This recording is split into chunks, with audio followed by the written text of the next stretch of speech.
ดีครับพ่อแม่พี่น้องที่เคารพครับมื้อนี้เป็นมื้อแรกของเขาปิดที่ใช่บาลีนะครับ ซึ่งผ้าย่ายทั่วที่ไปทั่วประเทศที่ไปทั่วประเทศ โดยการท้าทายคลิปยูทูบเบอร์ให้พี่ให้น้องเบิ่งเริ่มมื้อนี้เป็นมื้อแรกแล้วกันเริ่มจากจังหวัดหนองคายยังจะมาเริ่มที่จังหวัดหนองคายเพราะว่าเดี๋ยวนี้แล้วพอดีกันดีเป็นจังหวัดชายแดนลาวไทยเพราะว่าตอนนี้ก็ยังไม่ทันได้เปิดด่านก็เลยเอาให้พี่ให้น้องเบิ่ง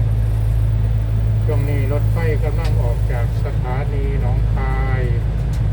นะครับเพื่อที่จะไปโคราชนะครับ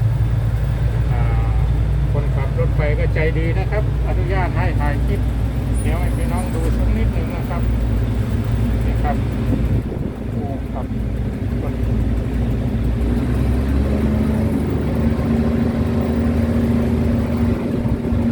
โอ้ขับรถไฟ2 ท่านวันนี้นะครับมีแต่ผู้ใจดีทั้งนั้นนะครับเลยให้พี่น้องดู